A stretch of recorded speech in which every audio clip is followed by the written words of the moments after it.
بسم اللہ الرحمن الرحیم رب اشرح لی صدری ویسر لی امری واحلل عقدۃ من لسانی یفقہوا قولی واجعل لی وزیرا من اہلی۔ جب دیوار وہاں تک پہنچ گئی جہاں حجر اسود لگا ہوا تھا تو ہر سردار نے چاہا کہ وہی حجر اسود کو اس کی جگہ رکھنے کا شرف حاصل کرے، کیونکہ حجر اسود جنت سے آیا ایک پتھر تھا اور مشرکین کے لیے بہت سی برکتوں والا تھا۔ اس بات پر تمام سرداروں میں جھگڑا شروع ہو گیا جو 4 یا 5 دن تک جاری رہا۔ قریب تھا کہ حرم میں خون خرابہ ہو جاتا۔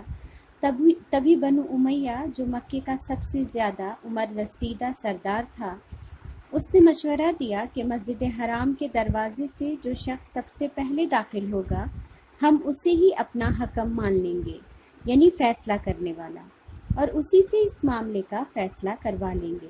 تمام سردار اس بات پر راضی ہو گئے کیونکہ کوئی بھی حرم میں خون خرابہ نہیں چاہتا تھا۔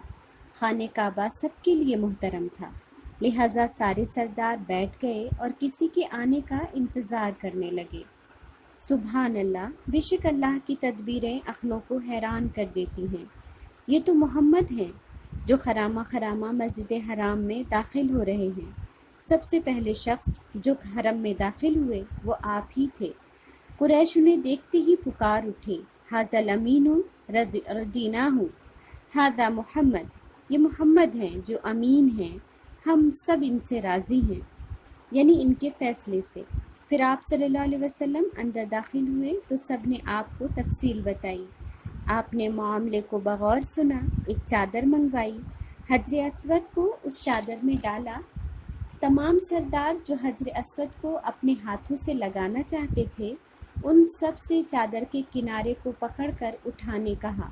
جب حجر اسود وہاں تک آ گیا جہاں اسے نصب کرنا تھا تو سرور کائنات صلی اللہ علیہ وسلم نے اپنے مبارک ہاتھوں سے حجر اسود کو اس کی جگہ رکھ دیا۔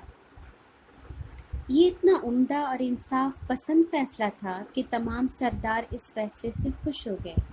دیکھا آپ نے اللہ کی مشیت، اللہ سب سے زیادہ بہتر جانتا ہے کہ کون سا کام کس سے لینا ہے۔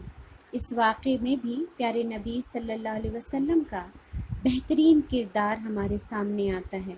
معاملے کو سنجیدگی سے سننا، حالانکہ آپ اس جھگڑے کا حصہ نہیں تھے، لیکن آپ کے لیے لوگوں کے جذبات، ان کے معاملات معنی رکھتے تھے۔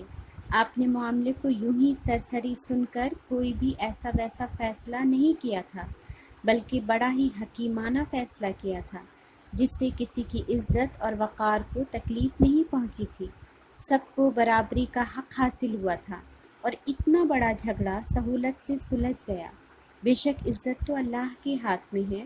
جب ہم بغیر کسی لالچ اور کھوٹ کے لوگوں کے درمیان صلح کرواتے ہیں تو رب تعالیٰ ایسے ہی انسانوں کے درمیان عزت اور مرتبہ عطا کر دیتا ہے۔ اس واقعے کے وقت آپ صلی اللہ علیہ وسلم کی عمر 35 سال تھی۔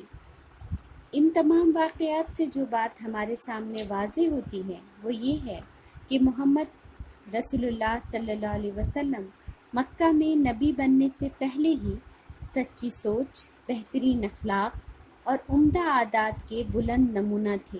سچائی، امانت داری، مردانگی، شجاعت، عدل و حکمت، زہد و قناعت، صبر و شکر، حیا اور وفا، اور سب سے بڑھ کر آپ کی لوگوں کے لیے خیر خواہی، ان تمام خوبیوں کے مکے والے خود ہی گواہ تھے۔ وہ محمد صلی اللہ علیہ وسلم کو بہترین نوجوان سمجھتے تھے۔ بھلائی اور احسان میں آپ کا کوئی ثانی نہ تھا۔ انہی خوبیوں کی بنا پر محبت کرنے والے چچا نے اپنے بھتیجے کے لیے 2 اشعار کہے تھے جس کا ترجمہ یوں ہے: وہ گورے مکھڑے والا جس کی برکت سے ابر رحمت برستا ہے، وہ یتیموں کا سہارا اور بیواؤں کا نگہبان ہے۔ ان 2 مصروں نے آپ کی خوبیوں کو روز روشن کی طرح عیاں کر دیا تھا۔ آپ صلہ رحمی کرتے تھے، لوگوں کا بوجھ اپنے سر لے لیتے تھے، تنگ دست کی ایسی مدد کرتے کہ وہ مالدار ہو جاتا، مہمان اور مصیبت کے ماروں کی خوب مدد کرتے۔ بھلا کیسے نہ ہوتی یہ خوبیاں محمد صلی اللہ علیہ وسلم میں؟ وہ تو دعائے ابراہیمی، آل قصی، خاندان بنو ہاشم اور پرورش عبد المطلب تھے۔ اس میں بیشتر خوبیاں تو آپ کو آل ابراہیم سے ورثے میں ملی تھی۔ اہل مکہ نے یہ خوبیاں ان کے آباء و اجداد میں بھی دیکھی تھی، لیکن محمد رسول اللہ صلی اللہ علیہ وسلم پر آ کر یہ تمام خوبیاں اپنے بام عروج پر تھی، مکمل اور پختہ۔ اللہ نے رسول اللہ کے وجود کو مکہ والوں کے سامنے پورے آب و تاب کے ساتھ روشن کر دیا تھا، جس سے مکہ کا کوئی فرد انکار نہ کر سکتا تھا۔ اس کے علاوہ آپ کبھی بتوں کی عید پر حاضر نہ ہوئے، نہ ہی شرک کے میلوں پر گئے۔ غیر اللہ کے نام پر ذبح کیا جانے والا جانور آپ نے کبھی نہیں کھایا۔ لات و عزیٰ کی قسم سننا بھی آپ کو گوارا نہ تھا۔ ان باتوں کی وجہ سے آپ کے اور آپ کی قوم کے درمیان ایک فکری اور عملی دوری پیدا ہو گئی۔ ظاہر ہے انسان جن چیزوں کو پسند نہیں کرتا اور وہی کام جب آپ کے چاروں طرف ہو رہے ہوتے ہیں تو آپ خود بخود ہی اس سے دوری بڑھا لیتے ہیں، آپ اپنے ہی ماحول میں اجنبی ہو جاتے ہیں۔ یہی وجہ تھی کہ آپ تنہائی پسند ہو گئے۔ آپ لوگوں کے اس کی بت پرستی اور عجیب و غریب عقیدے سے بہت دکھی رہنے لگے۔ بالآخر یہ رنج اتنا بڑھ گیا کہ آپ کو کشا غار حرا تک لے گیا، جہاں آپ صلی اللہ علیہ وسلم سال میں رمضان کا ایک مہینہ دین ابراہیمی کی بچی کھچی تعلیمات کے مطابق اللہ کی عبادت کرتے، مہینہ پورا کر کے مکہ تشریف لاتے اور خانہ کعبہ کا طواف کر کے گھر جاتے۔ آپ 3 سال سے ایسا ہی کر رہے تھے۔ اس دوران 2-3 دن کا کھانا آپ اپنے ساتھ لے جاتے۔ کبھی جب حضرت خدیجہ کو احساس ہوتا کہ کھانا ختم ہو گیا ہوگا تو خود اپنے رفیق حیات کے لیے غار حرا کی اونچی پہاڑی پر کھانا پہنچانے چلی جایا کرتی تھی۔ کیسی خوبیوں کی مالک تھی خدیجہ! شوہر پیسے کمانے کے لیے نہیں، سکون کی تلاش میں پہاڑوں پر ہے اور اس کے لیے کھانا لے کر جا رہی ہیں۔ کتنا سمجھتی تھی وہ اپنے حبیب کو! کیسا ساتھ تھا ان دونوں کا، جس میں کوئی گلہ شکوہ نہیں ہے، پیار و محبت ہے، وفاداری ہے اور ایک دوسرے کو ذاتی آزادی بھی دی ہوئی ہے، جسے آج ہم اسپیس کہتے ہیں، پھر بھی ایک دوسرے کو نہیں دے پاتے۔ حضرت خدیجہ نے اپنے شوہر کی تڑپ کو سمجھا تھا، اس کی قدر کی تھی، اس لیے آج وہ تمام مسلمان عورتوں کے لیے نمونہ ہیں اور ہونی بھی چاہیے۔ اگر ہم حضرت خدیجہ کے نقش قدم کو نہیں اپنائیں گے تو کوئی مرد دین اسلام کے لیے جدوجہد نہیں کر پائے گا۔ جس کسی مرد کو آپ خلق خدا کے لیے یا دین اسلام کے لیے کام کرتے دیکھیں تو سمجھ جائیں اس کے پیچھے کوئی خدیجہ ہے، ورنہ یہ کام اتنا آسان نہیں۔ اللہ نے رسول اللہ صلی اللہ علیہ وسلم کو حضرت خدیجہ سے 2 بیٹے اور 4 بیٹیاں عطا کی۔ بیٹے اللہ کے حکم سے بچپن ہی میں فوت ہو گئے، بس 4 بیٹیاں رہیں، سب سے بڑی زینب، پھر رقیہ، ام کلثوم اور فاطمہ۔ نبوت سے پہلے ہی زینب کی شادی حضرت خدیجہ نے اپنے بھانجے ابو العاص سے کر دی تھی۔ کچھ وقت بعد رقیہ اور ام کلثوم کا نکاح ابو لہب کے 2 بیٹوں عتبہ اور عتیبہ سے ہوا۔ ابو لہب آپ کے چچا تھے، لیکن رخصتی نہیں ہوئی تھی، یہ ابھی آپ صلی اللہ علیہ وسلم کے ساتھ آپ کے گھر میں ہی رہتی تھی۔ اسی درمیان پیارے چچا ابو طالب کی پریشانی کو دیکھتے ہوئے آپ صلی اللہ علیہ وسلم نے حضرت خدیجہ سے مشورہ کر کے چچا سے حضرت علی کو مانگ لیا تاکہ چچا کا بوجھ کچھ کم ہو جائے۔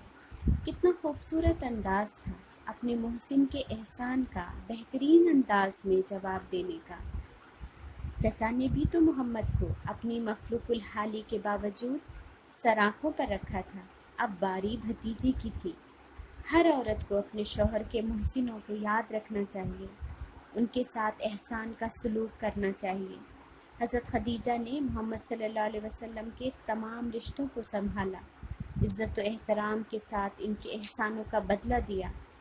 حضرت حلیمہ سعدیہ ان کے گھر آیا کرتی تھی، ام ایمن کو بھی انہوں نے اپنے پاس عزت کے ساتھ رکھا، اور اب ننھے معصوم علی کو تو رسول اللہ صلی اللہ علیہ وسلم اپنا بیٹا بنا کر لے آئے تھے۔ علی نے بھی ان کے گھر کے بیٹے کی کمی پوری کر دی تھی۔